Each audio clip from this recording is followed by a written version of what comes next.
Studio Talk Show.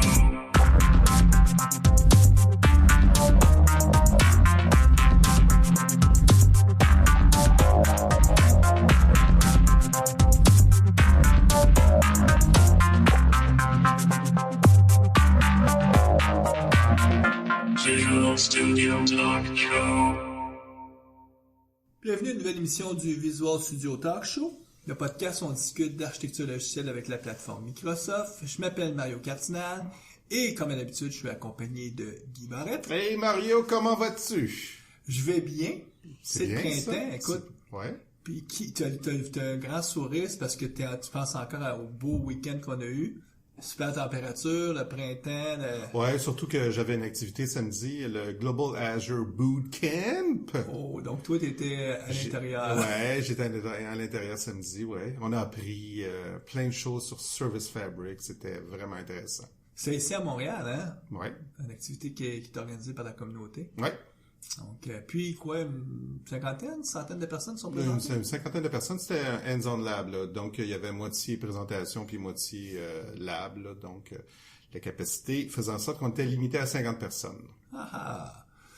Écoute, Guy, on a toujours notre tirage pour 2 inscriptions pour la conférence DevTeach qui est donc tirage qui est en cours.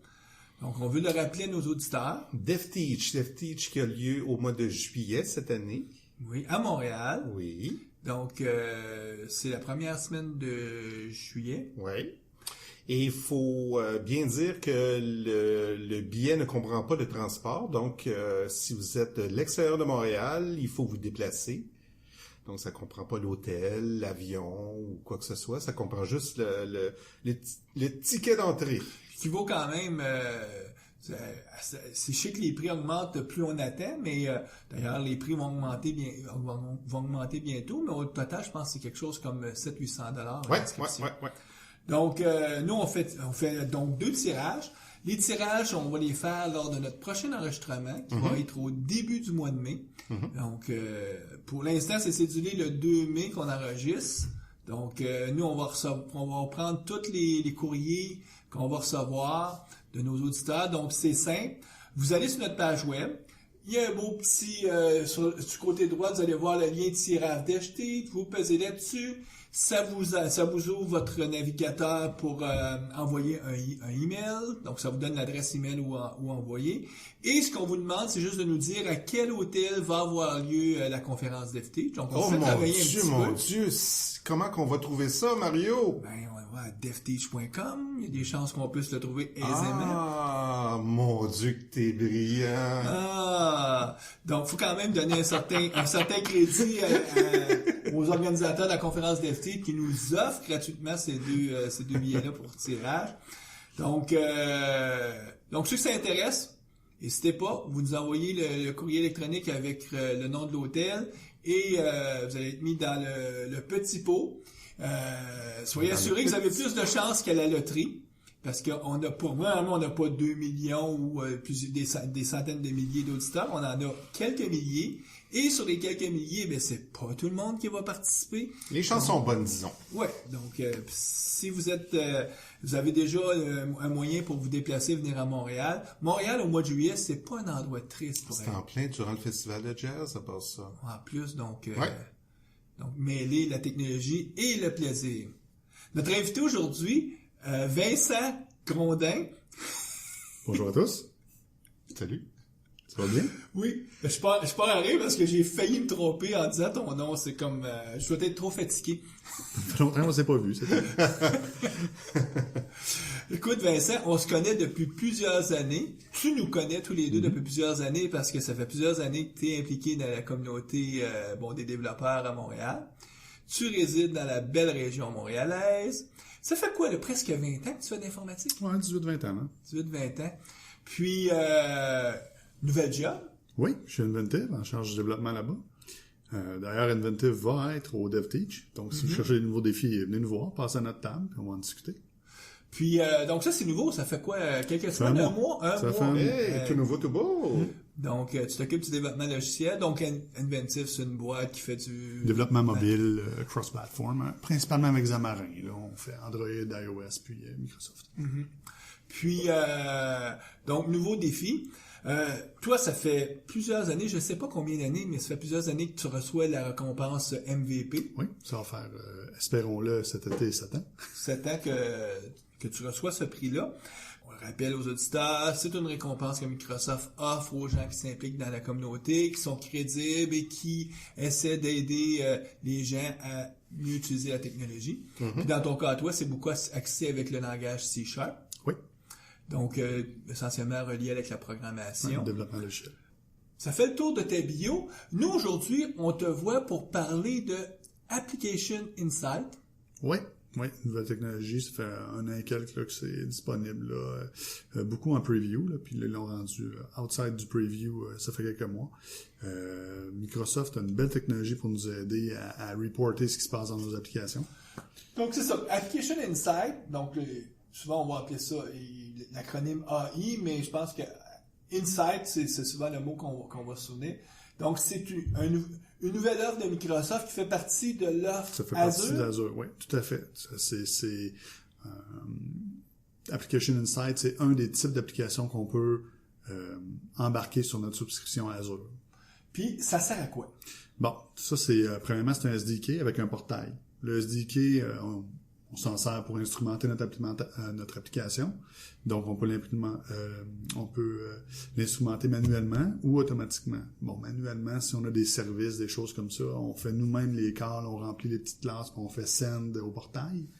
Puis, automatiquement, c'est si on a des applications ASP. Peux-tu dire, c'est une façon un peu bête de présenter ça, mais c'est comme la version moderne du bon vieux login qu'on mettait dans nos applications. Oui, c'est un Application Performance Monitoring Tool, APM. Si vous cherchez ça, APM, vous allez voir plein de tools différents qui existent sur Internet.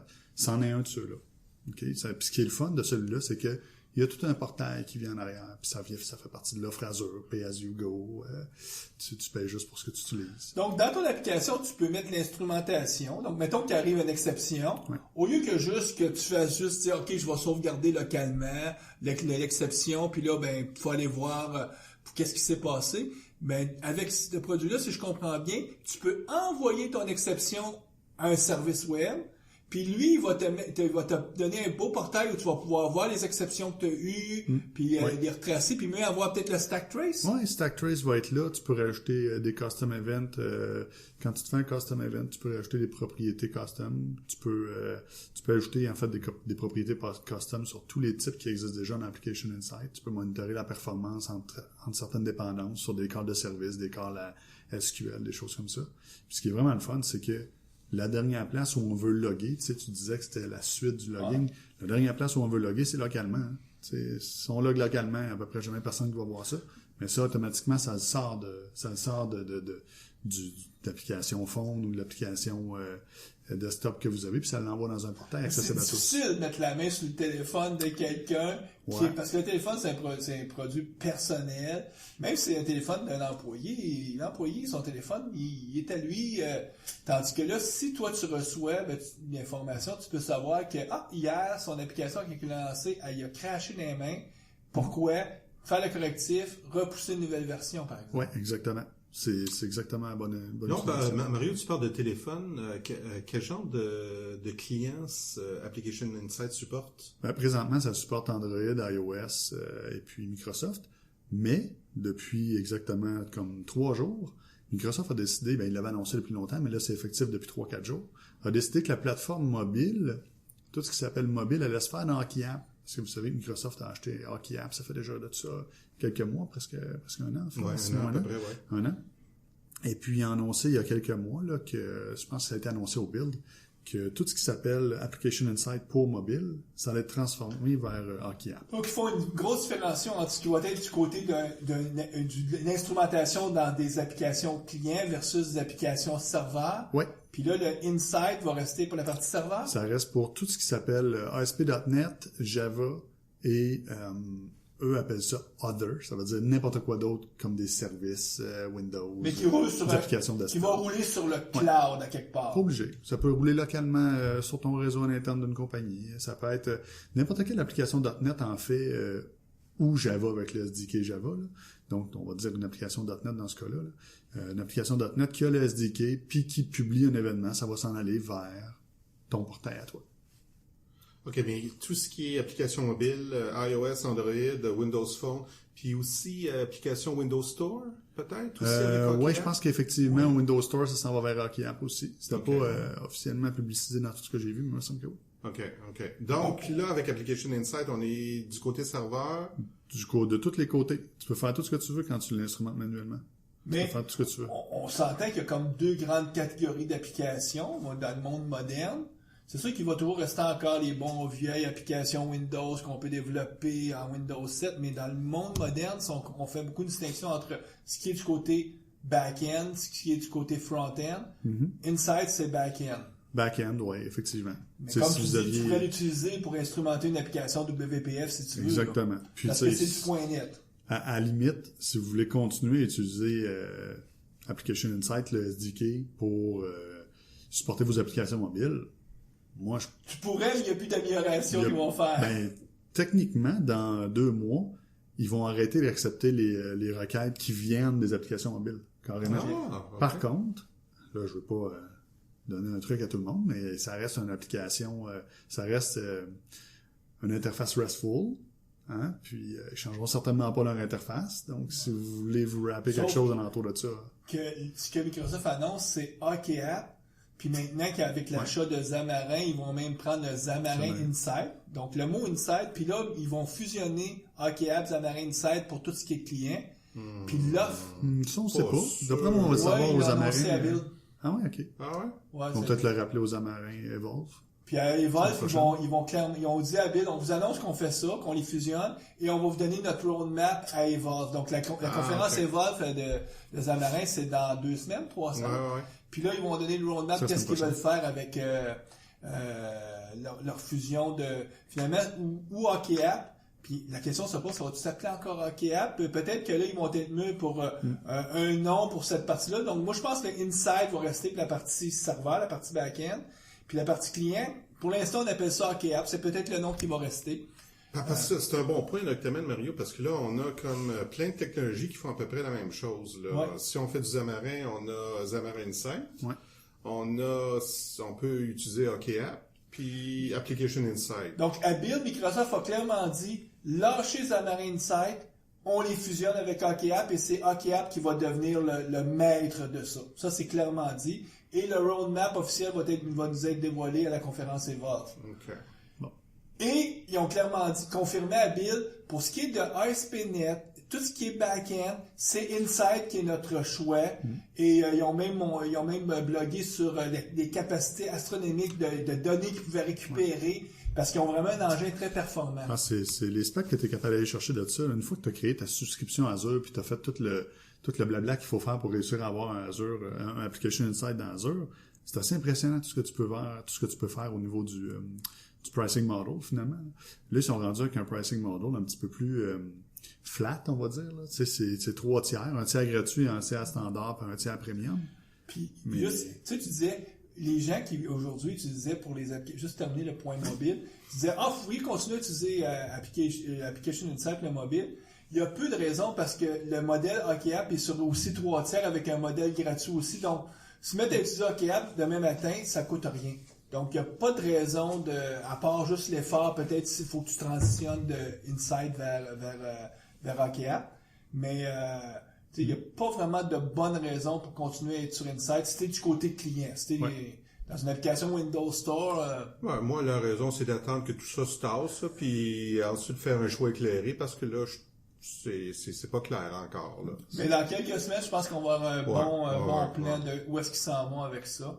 Ce qu'il faut pas négliger, c'est que Hockey App, ils ont acheté cette compagnie-là, ils ont un produit qui est quand même assez solide là, pour tout ce qui est déploiement et tout. Quand tu compares avec les offres, moi je peux vous en glisser un mot parce que je les ai comparés. Puis si tu compares par exemple avec ce qu'Apple offre avec TestFlight, tout le monde qui fait des analyses ils arrivent tous à la conclusion de dire waouh, c'est une offre quand même intéressante ce que Microsoft a. Mais on est ici pour parler d'Application Insight. Donc la partie serveur. Ouais, j'étais dans le pricing.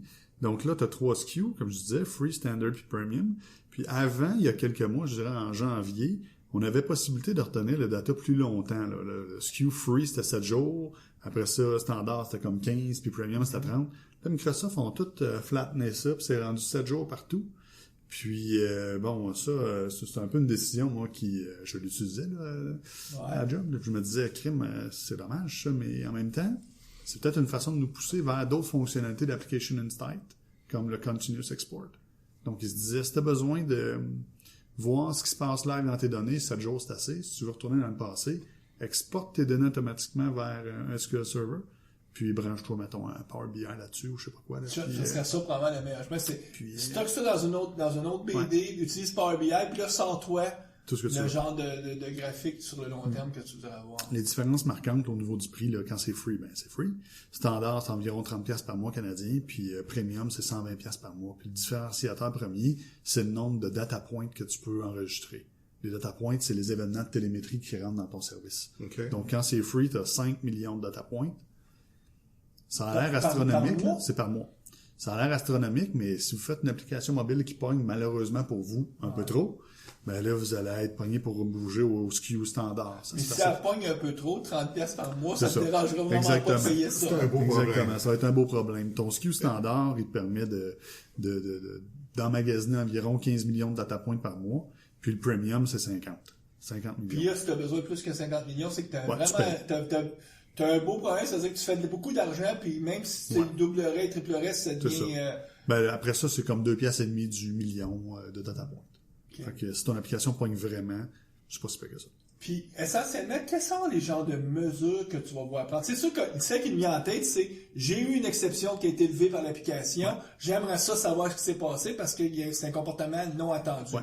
Ça, c'est comme évident, mais... Ça, c'est la base. Tu sais, quand tu utilises le SDK, tu te déclares un telemetry event de type exception event, je me rappelle plus trop quoi. Puis, déjà à la base, quand tu le déclares, quand tu y mets ton exception dedans, il va prendre toute l'exception puis il va l'analyser lui, puis il va sortir ton stack trace puis un paquet d'autres affaires. Là. Puis quand tu vas faire publish de ça, ça va tout se ramasser directement dans ton site web. En plus de toutes les propriétés de plus que toi tu vas avoir mis. Si tu veux savoir quel user était logué, tu l'as peut-être mis dans une custom property que tu t'es faite. Ben là, tu vas rajouter ça juste avant de le publier.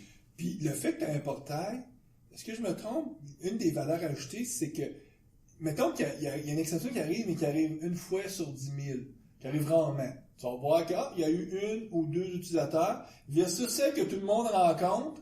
Je sais pas, moi, 9 fois sur 10, leur application crash avec telle exception. Mais là, tu vas voir que, si tu as 1000 utilisateurs, j'en ai 990, ça va donner l'indication de dire, OK, j'ai un sérieux problème. Ouais. Dans tel genre d'utilisateurs, les utilisateurs, je sais pas, moi, qui ont un point d'exclamation dans leur username, je viens qu'au login, je suis pas capable de loguer, ou je sais pas quoi. Ouais, tu peux te servir de ça pour faire plein de choses. Tu me demandais les types d'événements qu'il y a. Il y a exception, il y a dependency, qui pour Microsoft veut dire dépendance entre les services, donc des timings. Donc, être capable d'instrumenter automatiquement tes connexions SQL puis tes connexions à des services. Ce qui est bien difficile à débugger, absolument. Ouais, ça, c'est le fun que ça le fasse pas mal. Ça peut t'aider à trouver tous tes problèmes de concurrence. Ouais, effectivement. Donc, dependency exception, t'as tes page view. Si tu fais une application ASP, là, tes page view arrivent tout seul. T'as pas besoin de rien faire. Tu pèses sur un bouton, instrumenter mon application, s'il vous plaît, puis oups, ça arrive tout seul. J'aime ça ce que tu es en train de nous dire parce qu'on sait que c'est une technologie serveur. Qu'est-ce qu'on fait du côté serveur qu'on fait beaucoup plus que du côté client? On fait beaucoup du multithreading.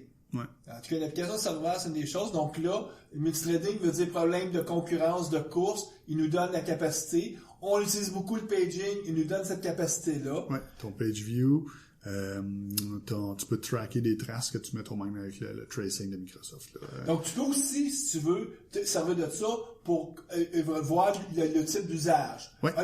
Mon utilisateur a passé là, là. Mais je prendrais pas de traces pour ça. Le trace, je mettrais vraiment, c'est comme plus les trace listeners, ça. Là. Ouais. Moi, si je voulais calculer ou savoir où mon utilisateur clique, donc quel feature il utilise, je prendrais un event. On ferait un custom event qui s'appellerait, mettons, je sais pas moi, login ou bouton 1 clic ou je sais pas quoi là. Okay. Donc je me ferai un custom event puis je remplirai avec les propriétés que je veux. Donc, par exemple, sur l'événement là où dans le code où l'usager se log, on rajouterait une ligne de code pour loguer cette Tu partie-là. peux faire ça quand c'est quelque chose que tu veux contrôler toi-même, ta propre application WPF ou ton propre application Windows, disons. Ouais. Mais il y a aussi des automatismes qui sont faits. Quand tu demandes dans Visual Studio à Application Insight d'instrumenter automatiquement ton application, il va tout instrumenter tes contrôleurs tout seul, lui. Là. Oh. Donc, tu n'as pas besoin de le faire. Là. Mais là, quand on parle d'instrumentation, souvent, ces sites-là vont retourner du JavaScript qui est exécuté dans un navigateur. C'est du code JavaScript qui renvoie sur le serveur l'instrumentation ou c'est vraiment du code qu'on s'attend qui va être exécuté du côté serveur C'est le dans code la du côté logique serveur. métier? Du côté serveur. C'est pour la logique métier. Ouais. Puis, en même temps, si je me rappelle bien, les petits add-ons que tu peux aller chercher, des bouts de l'API qui sont en JavaScript que tu peux insérer directement dans tes pages JavaScript pour aller chercher les métriques, mais côté usager, côté interface usager.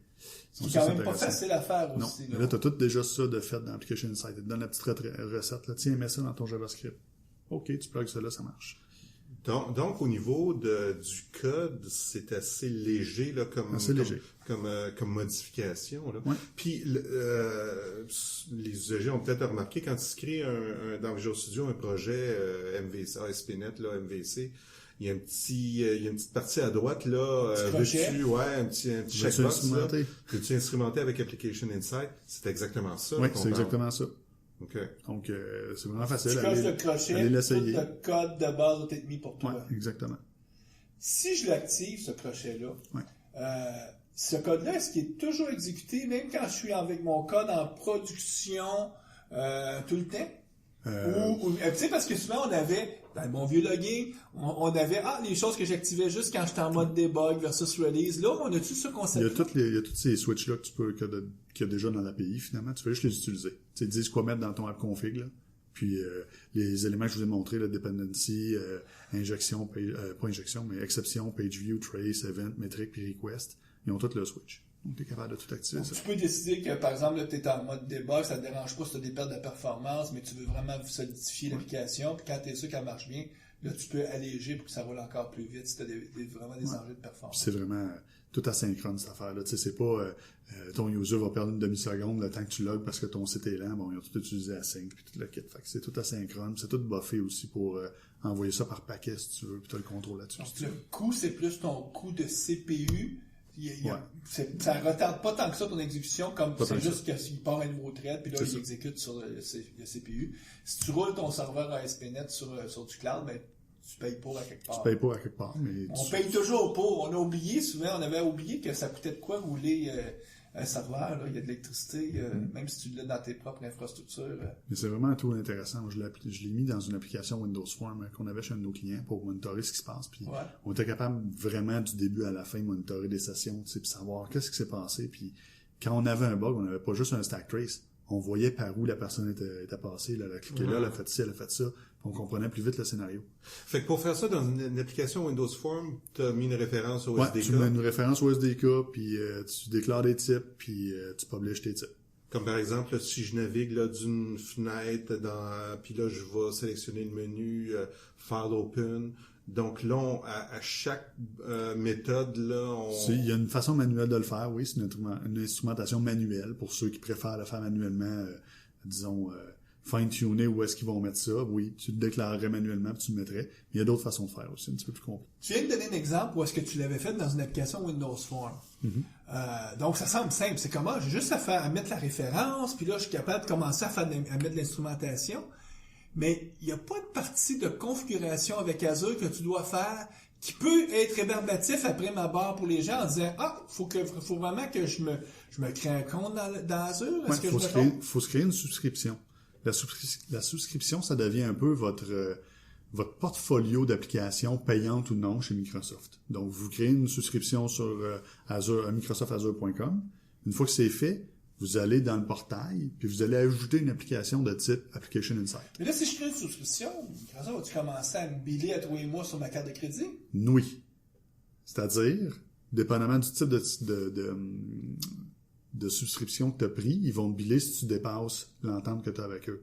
Il y a plusieurs types de souscriptions. Moi, je vous conseille de prendre celle qui s'appelle Pay As You Go, c'est-à-dire les applications ont un pricing model qui vont déterminer combien tu vas te faire biller dans ta subscription. Si je prends une subscription gratuite de Application Insight, d'ailleurs, c'est ça qu'on fait, c'est quand vous créez votre subscription, si vous ajoutez un Application Insight dedans, c'est pas à ce moment-là que vous choisissez quel tier de pricing vous utilisez et vous le mettez tout de suite gratuit en partant. Puis d'ailleurs, C'est à vous à probablement pour ça l'upgrader. qu'existe ce modèle-là, pour que ton opt-in t'es dans Facile. le gratuit, donc le client se plaint pas parce qu'on lui a pas facturé rien. Voilà. Mais pour Microsoft, c'est comment je commence à établir une relation d'affaires avec toi qui peut durer plusieurs années où tu es toujours en gratuit, mais un jour, ils s'attendent que tu vas peut-être vouloir plus et que tu vas commencer à payer. Ouais, c'est assez facile quand même là, de passer un Application Insight d'un tiers à l'autre. Tu sais, c'est quelques clics. Là. Ce qui est plus difficile, par contre, c'est de passer la main d'une souscription à quelqu'un d'autre. C'est-à-dire, une souscription, ça demande un Microsoft Account.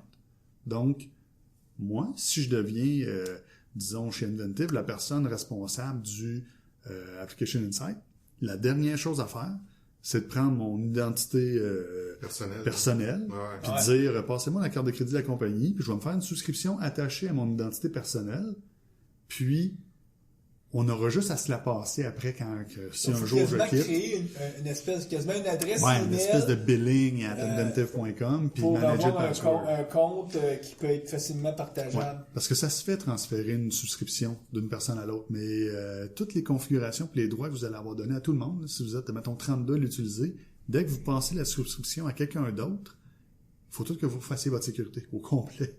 Tout le monde perd accès, il faut vous réinviter tout le monde. C'est tout un problème. Là, où Mais est-ce c'est que pas, je travaillais c'est pas avant, un on a ce problème problème-là. qui est uniquement Application Insight. Là. C'est Non, la manière que c'est les souscriptions dans Microsoft Azure Azure. fonctionne, C'est, là. c'est juste un petit peu fatigant. Faut y penser. Créez-vous quelque chose de générique, managez le password, puis bon, si Guy décide que je travaille pour lui puis qu'il m'apporte, ben juste avant de me mettre à la porte, il change le password puis il m'annonce C'est ça. qu'il m'apporte après. C'est ça. Autrement dit, il faut pas que ce soit le développeur là, qui crée dans l'entreprise là, qui crée Non, vraiment pas. cette subscription. Là. Vraiment pas. OK, donc, tu te crées une souscription dans Azure. Tu prends le Pay-as-you-go, puis tu prends le modèle gratuit, donc théoriquement, ils vont rien te charger. Rien. Puis, qu'est-ce qui arriverait, mettons, si, à cause d'un problème, j'enverrais des milliers de requêtes, donc là, je serais en train de dépasser. Tu dépasses. Ben, Est-ce qu'il arrête de demander, puis si t'as pas le droit, ou il se met à en mettre plus, puis il va te charger? dans le SKU qui est gratuit, il s'assure que c'est gratuit. Comment ils vont s'assurer que c'est gratuit? Ils vont dropper tes demandes qui sont au-dessus de 5 millions. Donc, mettons que tu fais un bug dans ton application, puis là, tu te mets à envoyer des millions de requêtes. Ça va arrêter à 5 millions. Tu dépasseras pas, puis tu ne te retrouveras pas avec un bill, une carte de crédit avec un... Pour le gratuit. Pour le gratuit. Mais si tu vas dans le Si tu as payant, quelque chose de payant, dans le standard, ça va être 2,13$ par million. Donc, ta boucle, trouve-la au plus vite par être là. Parce que les autres, ils n'arrêteront pas de te biller. Là. ouais.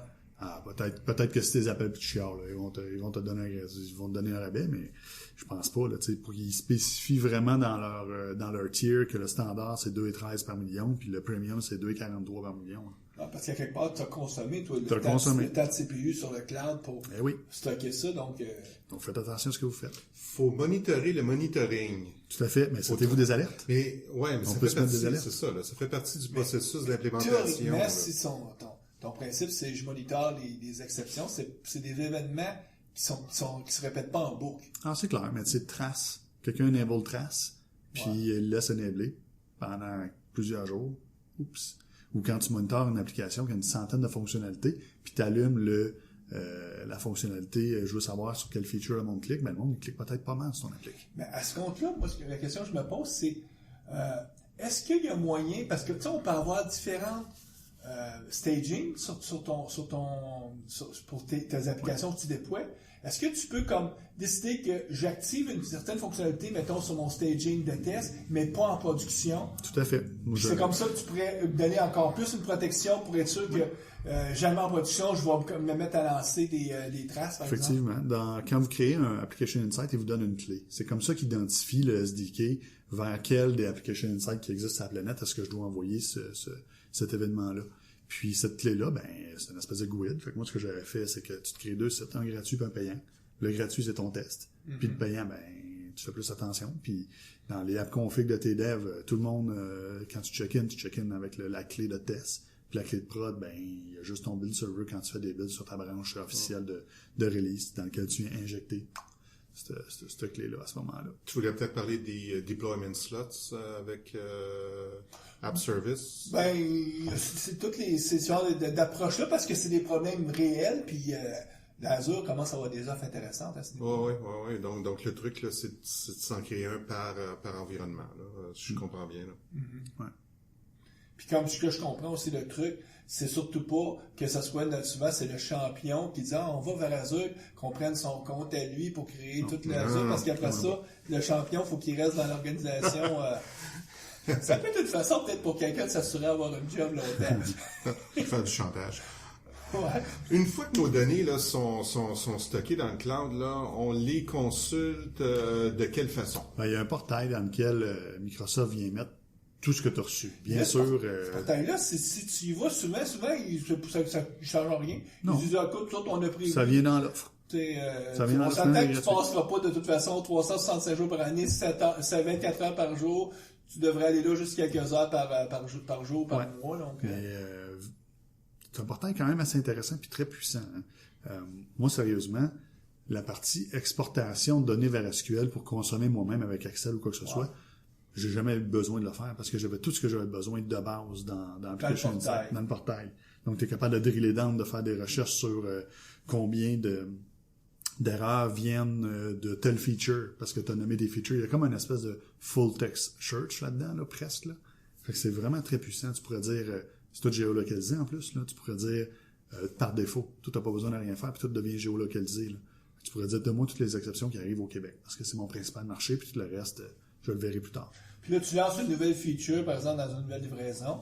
Là, tu peux te mettre à monitorer. Est-ce qu'il y a des exceptions, des choses qui arrivent à lier avec cette feature-là? Parce que dans mon insight que j'ai mis, je m'assure de mettre ce tag-là pour le retrouver. Tu vois que ça pogne, ben, tu l'enables partout dans le monde, finalement. Tu l'avais enablé juste pour l'Alberta, puis finalement, ça pogne, ben, on enable ça partout. Ah, c'est intéressant, c'est vraiment une belle technologie. Il y a plein de choses différentes qu'on peut faire. La rétention des points de données, c'est 7 jours, mais Microsoft savent bien que vous avez besoin de vos données agrégées. C'est pas vrai que tu vas regarder 50 ou 5 millions de data points un par un. Donc, toute l'agrégation de données, ils la gardent plus longtemps. Si on fait des charts avec des agrégations de données, ils les gardent pendant 90 jours, les points d'agrégation. Okay. Donc, ça, tu les perds pas. Okay, si tu fais donc, le détail est perdu. Le détail est perdu, mais les points d'agrégation ils restent pendant 90 jours. OK. Puis, tu parlais d'exportation tout à l'heure. Tu parlais d'exportation dans SQL et Excel. Eux appellent ça Continuous Export. Okay. Donc, tu enables ça dans ton Application Insight, ça exporte vers un blob. Okay. Puis automatiquement, ils ont un petit engin qui lit du blob vers le SQL Server de ton choix. Ah, mais déjà, dans le blob storage, c'est pas coûteux, ça. Non, ça coûte rien, mais ça fait partie de... Ah non, c'est vrai, faut que tu te le payes. Oui, faut que tu te le payes, mais ça coûte pas grand-chose. Oui, c'est ça. Le stockage dans le blob storage est pas dispendieux, donc tu peux te permettre de... Tu peux le faire rouler. Je me rappelle bien, tu peux lui dire, ben moi, j'ai acheté je sais pas moi, 500 MB, fait que roule sur 500 MB. Là, mais il y a aussi, il faut jamais oublier, les données, on a intérêt à les garder, vu que ça coûte pas cher. Mais c'est un support qui coûte pas cher. Pourquoi? Moi, dans la conférence Build, une des choses qui m'a frappé dans les présentations, il y a une analogie qu'un des VP qui parlait d'Office, il a fait une analogie avec le domaine de l'huile, de l'énergie sur la planète. On sait que les compagnies qui maîtrisent le pétrole, donc l'énergie, sont multimilliardaires. Là. Les Exxon, les Shell, tout ça. Pourquoi? Parce que ce qu'on consomme, nous autres, les êtres humains, c'est de l'énergie, on a besoin d'énergie. Puis l'analogie qu'il a faite, il a dit, vous pouvez comparer un peu les données brutes comme nos barils d'huile. Il dit, c'est nos barils d'huile, qu'est-ce qu'on fait avec les barils d'huile? On les sort, et là, on les pompe, on se met à les traiter pour en faire quelque chose de plus sophistiqué. Nous, on prend les données, et là, on y ajoute de l'intelligence. Comment on fait ça? C'est avec on va chercher les insights. Puis là, il dit, c'est cette intelligence-là qui va nous permettre après ça d'innover. Puis il n'y a rien qui dit pas que dans 5 ans ou 10 ans d'ici, il n'y aura pas un service intéressant que tu lui donnes des données pour qu'il est capable de trouver, par exemple, des patterns d'utilisation. Mais il faut que tu aies les données. Donc, tu as intérêt à les garder parce que peut-être un jour, tu vas pouvoir repasser ces données-là dans ces nouveaux engins-là qui vont apparaître pour découvrir des tendances futures, par exemple, de tes utilisateurs. Ouais. Je suis persuadé, je digresse le Guy, mais prends Amazon. Je suis persuadé qu'Amazon stocke tout l'usage qu'on peut faire sur leur site depuis toujours. Pourquoi? Parce qu'ils disent, moi, au fur et à mesure qu'on développe de l'intelligence, on repasse ces données-là et on comprend un peu mieux notre utilisateur sur vers quoi il va aller. Donc, tu sais, ils vont te profiler de ton début de vie jusqu'à la fin de ta vie. En disant, écoute, puis Google le fait sûrement. Tu sais, à 20 ans, il y avait ce profil-là, à 30 ans. Ils vont probablement découvrir que les gens vieillissants sont de plus en plus conservateurs. Il doit en savoir plus que toi t'en sais sur toi-même. Mais bon, ok, il y a des gens qui se servent même de ça pour essayer de prévoir pour qui les gens vont voter, surtout dans les élections comme aux États-Unis. Mais là, je reviens avec cette analogie-là qui m'avait frappé, c'est que les données, c'est la nouvelle huile, c'est le nouveau pétrole moderne. Et nous, à quelque part, avec notre insight, on vient créer ces types de données-là à la base pour nous aider, parce que quand ça plante, on veut le savoir, mais plus que ça, même comprendre quand j'ai des problèmes de course entre mes processus, entre mes threads, comprendre si j'ai des problèmes avec mon paging, pour réoptimiser mon application pour qu'elle soit encore plus performante. C'est ça le but. C'est ça le but, puis c'est ça qu'Application Insight permet de faire. Puis il permet aussi de l'analyser, ça déjà, j'ai parlé de Power BI, puis du fait qu'on est capable d'analyser nous autres, même les métriques. Il y a un autre outil dans Application Insight qui s'appelle Analytics. Analytics, c'est un autre query language. C'est des query language, on en avait passé. Il fallait que Microsoft nous en a inventé un autre. Il est basé sur R, je pense. Hein? Je me rappelle pas. Mais il est très, très, très puissant. Là, puis c'est assez facile à comprendre. Là. Je peux pas expliquer une query là, au micro, mais si vous cherchez Application Insight puis Analytics, vous allez voir que c'est assez facile. Ça ressemble à du SQL, là, vraiment. Moi, une chose qui m'avait frappé, dans les dernières années, les gens, souvent les gens ils se plaignent de ça en disant, le monde n'achète plus de nouveaux PC. Presque plus. Moi, j'ai des PC chez nous qui datent de 5, 6, 7 ans. Ils roulent Windows 10. Puis pourquoi je n'achète pas un nouveau PC? C'est quand je suis passé de Windows 7 à Windows 8, 8.1. Bon, à l'époque, il fallait mettre des petits add-ins pour les rendre, mais surtout à 10, à toutes les fois, ma machine, elle gagne comme un gain de vie parce que le système d'exploitation a été tellement réoptimisé qu'il est plus performant. Donc, pour le même nombre de cycles de CPU, en tout cas, il consomme moins de cycles de CPU pour faire les mêmes tâches. Donc, grosso modo, ta machine, elle vieillit moins vite parce que le code, le logiciel est plus performant. Puis en arrière de ça, Microsoft a utilisé ces outils-là pour réoptimiser complètement Windows, là. Probablement, niveau d'analyse. Tu parlais d'analytics. Moi, je vois deux types en fait, dans ce que tu m'as expliqué, là, il y a deux types de données. Là, les données pour les développeurs, pour débugger nos applications, performance, tout ça. Puis il y a aussi les clics, là, par exemple, l'utilisation... Les trends, c'est plus marketing. Au niveau de l'utilisateur, par exemple, si dans mon entreprise, là, j'ai quelqu'un qui est plus marketing, est-ce qu'il pourrait utiliser le portail, ou c'est un petit peu trop complexe? Assez bien, parce que le portail, quand on rentre dedans, puis qu'on va dans Analytics, il nous montre tout ce qu'on est capable de query, sous forme de drop-down puis de choix. Okay. Tu es capable de voir en cliquant sur ce que tu veux choisir, il va comme écrire la requête pour toi, te montrer qu'est-ce que tu devrais écrire pour avoir ce que tu veux. OK, donc une petite formation. Une petite formation, d'après moi, à une personne. Parce que ces personnes-là sont habituées à, par exemple, utiliser Google Analytics, là, par exemple, là, qui est quand même assez simple là, au niveau des graphes. Là. Mais j'ai trouvé ça quand même assez simple, moi, le langage. Le langage comme tel, quand tu le regardes, c'est un développeur, tu vas le pogner assez vite. Mais quand tu es un utilisateur, un power user d'Excel, disons, tu vas d'après moi être capable de te retrouver assez rapidement avec la partie de gauche dans l'analytique qui te montre les différentes catégories de données, les différentes propriétés sur lesquelles tu peux queryer, les order by, les ça.